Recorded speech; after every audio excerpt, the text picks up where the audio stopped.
মফিজুর রহমান স্যারের class. Sir হালকা পাতলা গরনের, বাতাস এলেই যেন ঢলে পড়বেন। খুবই খারাপ অবস্থা শরীরের। ভদ্রলোকের চেহারার চেয়ে চোখ দুটি অস্বাভাবিক রকমের বড়। দেখলেই মনে হয় যেন বড় বড় সাইজের দুটি জলপাই কেউ খোদাই করে বসিয়ে দিয়েছে। তবে ভদ্রলোক খুবই ভালো মানুষ। ওনার সমস্যা একটাই, ক্লাসে উনি যতটা না বায়োলজি পড়ান তার চেয়ে বেশি দর্শন চর্চা করেন।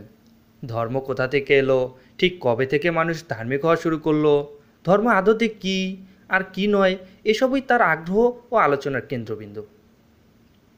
আজকে ওনার চতুর্থ ক্লাস, পড়াবেন analytical techniques and bio informatic. চতুর্থ সেমিস্টারে এটা পড়ানো হয়। স্যার এসে প্রথমে বললেন, গুড মর্নিং গাইস। সবাই সমস্বরে বলল, গুড মর্নিং স্যার। এরপর স্যার জিজ্ঞেস করলেন, সবাই কেমন আছো?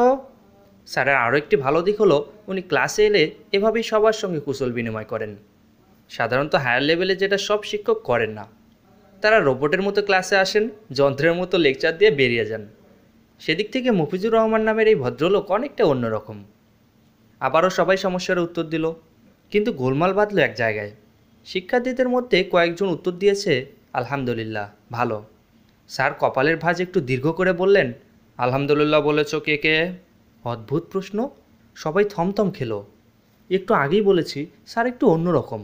প্রাইমারি লেভেলের টিচারদের মতো ক্লাসে এসে বিকট চিৎকার করে গুড মর্নিং বলেন, সবাই কেমন আছে জানতে চান। এখন আলহামদুলিল্লাহ বলার জন্য কি প্রাইমারি লেভেলের শিক্ষকদের মতো ব্যাট দিয়ে পিটাবেন নাকি? সাজিদের তখন প্রাইমারি স্কুলের শিক্ষক বাবুল চন্দ্র দাসের কথা মনে পড়ে গেল। এই লোকটা ক্লাসে কেউ দুটোর বেশি হাসি দিলেই বেত দিয়ে আচ্ছা মতো পেটাতেন। ওনার কথা হলো, হাসির সর্বোচ্চ পরিমাণ হবে দুটি, দুটির বেশি হাসি দেওয়া মানে হচ্ছে ইচ্ছে করে বেয়াদবি করা। যা হোক, বাবুল চন্দ্রের পাঠ তো কবেই চুকেছে, এবার মফিজ স্যারের হাতেই না গণপিটনি খাওয়া লাগে। ক্লাসের সর্বমোট 7 জন দাঁড়ালো। এরা সবাই আলহামদুলিল্লাহ ভালো বলেছে। এরা হচ্ছে রাকিব, আদনান, জুনায়েব, সাকিব, মরিয়ম, রিতা ও সাজিদ। স্যার সবার চেহারাটা একটু ভালো করে পরখ করে নিলেন। এরপর ফিক করে হেসে দিয়ে বললেন, বসো। সবাই বসলো। আজকে আর মনে হয় একাডেমিক পড়াশোনা হবে না, দর্শনের তাত্ত্বিক আলাপ শুরু হবে। ঠিক তাই হলো। মফিজুর রহমান স্যার আদনানকে দাঁড় করালেন, বললেন, তুমিও বলেছিলে সেটা না? আলহামদুলিল্লাহ অর্থ কি জানো? আদনান মনে মনে একটু ভয় পাচ্ছে। সে ঢোক গিলতে গিলতে বলল, জি স্যার। আলহামদুলিল্লাহ অর্থ সকল প্রশংসা কেবলমাত্র আল্লাহ তাআলার। স্যারও বললেন, সকল প্রশংসা কেবলমাত্র আল্লাহ তাআলার। স্যার এই বাক্যটি দুবার উচ্চারণ করলেন। এরপর আদনানের দিকে তাকিয়ে বললেন, বসো। আদনান বসলো। এবার স্যার রিতাকে দাঁড় করালেন। স্যার রিতার কাছে জিজ্ঞেস করলেন, আচ্ছা বলো তো, পৃথিবীতে চুরি ডাকাতি আছে? রিতা বলল, আছে। খুন খারাপি, রাহাজানি, ধর্ষণ? জি স্যার, আছে। কথা দিয়ে কথা না রাখা, মানুষকে ঠকানো, লোভ লালসা, এসব? জি স্যার, এগুলোও আছে। এগুলো কি প্রশংসাযোগ্য? না স্যার। তাহলে মানুষ একটি ভালো কাজ করার পর তার সব প্রশংসা যদি আল্লাহর হয়, মানুষ যখন চুরি ডাকাতি করে, লোক ঠকায়, খুন খারামি করে, ধর্ষণ করে, তখন সব মন্দের ক্রেডিট আল্লাহকে দেওয়া হয় না কেন? উনি প্রশংসার ভাগ পাবেন কিন্তু দুর্নামের ভাগ নেবেন না, তা কেমন এক পেশে হয়ে গেল না? রিতা মাথা নিচু করে চুপ করে আছে। স্যার বললেন, এখানেই ধর্মের ভেলকিবাজি। ঈশ্বর শুধু ভালোটা বোঝেন, কিন্তু মন্দ থেকে নিজেকে গুটিয়ে নিয়েছেন। আদতে ঈশ্বর বলে কেউ নেই। যদি থাকতো তাহলে তিনি এরকম একচোখা কখনোই হতেন না। বান্দার ভালো কাজের ক্রেডিটটা নিজে নিয়ে নেবেন, কিন্তু মন্দ কাজের বেলায় বলবেন, উফ, এটা থেকে আমি পবিত্র, এটা তোমার ভাগ। স্যারের কথা শুনে ক্লাসে যে কজন নাস্তিক আছে তারা হাততালি দেওয়া শুরু করলো। সাজিদের পাশে একটা নাস্তিক বসেছে। সে তো বলেই বসলো, মফিজ স্যার হলেন আমাদের বাংলার প্লেটো। স্যার ধর্ম আর স্রষ্টার আসারতা নিয়ে বলেই যাচ্ছেন। এবার সাজিদ দাঁড়ালো। স্যারের কথার মাঝে সে বলল, স্যার, সৃষ্টিকর্তা একচোখা নন। তিনি মানুষের ভালো কাজের ক্রেডিট নেন না, কিন্তু ততটুকুই নেন যতটুকু তিনি পাবেন। ঈশ্বর আছেন। স্যার সাজিদের দিকে একটু ভালোভাবে তাকালেন, বললেন, শিওর? জি স্যার। তাহলে মানুষের মন্দ কাজের জন্য কে দায়ী? মানুষই দায়ী, সাজিদ বলল। ভালো কাজের জন্য? তাও মানুষ। স্যার এবার চিৎকার করে বললেন, এক্স্যাক্টলি, এটাই বলতে চাচ্ছি। ভালো মন্দ এসব মানুষেরই কাজ, সুতরাং এর সব ক্রেডিট মানুষের। এখানে স্রষ্টার কোনো হাত নেই। তিনি এখান থেকে না প্রশংসা পেতে পারেন আর না তিরস্কার। সোজা কথায় স্রষ্টা বলতে কেউই নেই। ক্লাসে পিনপতন নীরবতা। সাজিদ বলল, মানুষের ভালো কাজের জন্য স্রষ্টা অবশ্যই প্রশংসা পাবেন, কারণ মানুষকে ভালো কাজ করার জন্য স্রষ্টা দুটি হাত দিয়েছেন, ভালো জিনিস দেখার জন্য দুটি চোখ দিয়েছেন, চিন্তা করার জন্য মস্তিষ্ক দিয়েছেন, দুটি পা দিয়েছেন। এসব কিছু স্রষ্টার দান, তাই ভালো কাজের জন্য তিনি প্রশংসা পাবেন। স্যার বললেন, এগুলো দিয়ে তো মানুষ খারাপ কাজও করে, তখন এর দায় স্রষ্টার নয়।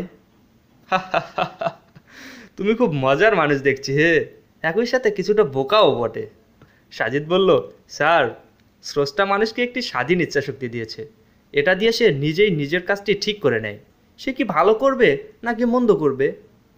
স্যার তিরস্কার সুরে বললেন, ধর্মীয় কিতাবাদির কথা বাদ দাও, come to the point and be logical man. Sajid বলল, স্যার, আমি কি উদাহরণ দিয়ে বুঝাতে পারি বিষয়টা? অবশ্যই, স্যার বললেন। সাজিদ এবার বলতে শুরু করলো, ধরুন খুব গভীর সাগরে একটি জাহাজ ডুবে গেল। ধরুন সেটা বারমুডা ট্রায়াঙ্গেল।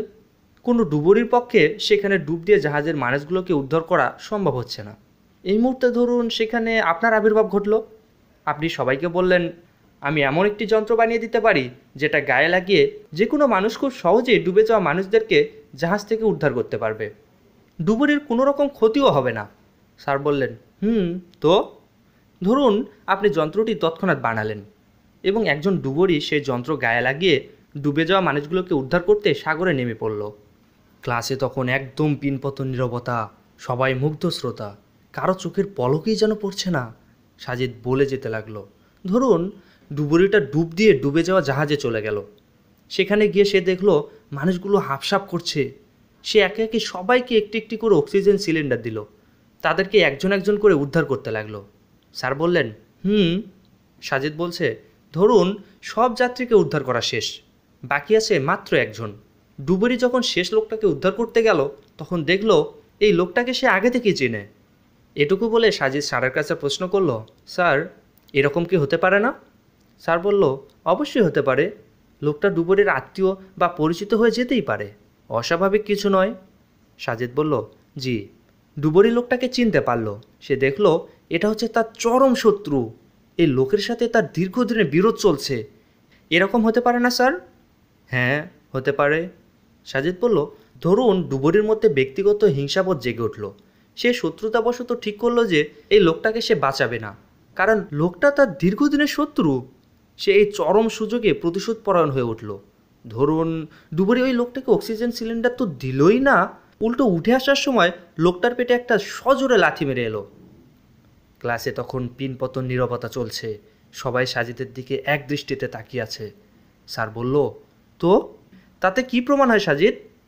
সাজিদ স্যারের দিকে ফিরে বলল, let me finish my beloved sir. Okay, you are permitted, carry on, sir বললেন। সাজিদ এবার প্রশ্ন করলো, স্যার বলুন তো, এই যে এতগুলো ডুবে যাওয়া মানুষগুলোকে ডুবুরিরা উদ্ধার করে আনলো, এর জন্য আপনি নিজে কি কোনো ক্রেডিট পাবেন? স্যার বললেন, অবশ্যই আমি ক্রেডিট পাবো, কারণ আমি যদি ওই বিশেষ যন্ত্রটি না বানিয়ে দিতাম তাহলে তো এই এতগুলো লোককে কেউ বাঁচাতে পারতো না। সাজিদ বলল, একদম ঠিক স্যার, আপনি অবশ্যই এর জন্য ক্রেডিট পাবেন, কিন্তু পরবর্তী ব্যাপার হচ্ছে ডুবুরি সবাইকে উদ্ধার করলেও একজন লোককে সে শত্রুতাবশত উদ্ধার না করে মৃত্যুকূপে ঠেলে দিয়ে আসলো। আসার সময় তার পেটে একটি জোরে লাথিও দিয়েছে, ঠিক? এখন স্যার, ডুবুরির এমন অন্যায়ের জন্য আপনি কি দায়ী হবেন? ডুবুরির এই অন্যায়ের ভাগটা কি সমানভাবে আপনিও ভাগ করে নেবেন? স্যার বললেন, অবশ্যই না, ওর দোষের ভাগ আমি নেব কেন? আমি তো তাকে এরকম অন্যায় কাজ করতে বলিনি, সেটা সে নিজে করেছে, সুতরাং এর পুরো দায়ভার তাকেই বহন করতে হবে। সাজিদ এবার হাসলো, হেসে বলল, স্যার, ঠিক একইভাবে আল্লাহ তাআলা মানুষকে সৃষ্টি করেছেন। আপনি যেমন ডুবুরিকে একটা বিশেষ যন্ত্র বানিয়ে দিয়েছেন, তেমন সৃষ্টিগত মানুষকে অনুগ্রহ করে হাত, পা, চোখ, কান, মুখ, মস্তিষ্ক এসব দিয়েছেন, সাথে দিয়েছেন একটি স্বাধীন ইচ্ছাশক্তি। এখন এসব ব্যবহার করে সে যদি কোনো ভালো কাজ করে তবে তার ক্রেডিট সোর্সটা পাবেন, ঠিক যেরকম বিশেষ যন্ত্রটি বানিয়ে আপনি ক্রেডিট পাচ্ছেন। আবার সে মানুষ যদি এগুলো ব্যবহার করে খারাপ কাজ করে, গর্হিত কাজ করে, তাহলে এর দায়ভার স্রষ্টা নেবেন না, যেমন ডুবুরির ওই অন্যায়ের দায় আপনার উপর বর্তায় না। আমি কি বোঝাতে পেরেছি স্যার? ক্লাসে এতক্ষণ ধরে পিনপতন নীরবতা বিরাজ করছিল। এবার ক্লাসের আস্তিকরা মিলে একসাথে জোরে জোরে হাততালি দেওয়া শুরু করলো। স্যারের জবাবের আশায় সাজিদ স্যারের দিকে তাকিয়ে আছে। স্যার বলল, হুম, আই গট দ্য পয়েন্ট। এই বলে স্যার সেদিনের মতো ক্লাস শেষ করে চলে যান। সুবহান আল্লাহ, আল্লাহু আকবার। কত সুন্দর, কত সুন্দর, কত সুন্দর জ্ঞানই না আল্লাহ তাআলা তাকে দিয়েছেন। কি সুন্দরভাবে তিনি প্রমাণ করে দিলেন আল্লাহর অস্তিত্ব। কি সুন্দরভাবে তিনি প্রমাণ করে দিলেন আল্লাহর একাত্মবাদ। কি সুন্দরভাবে তিনি প্রমাণ করে দিলেন আল্লাহর সকল প্রশংসার অধিকারী। আল্লাহু আকবার, আলহামদুলিল্লাহ, সুবহানাল্লাহ, লা ইলাহা ইল্লাল্লাহ।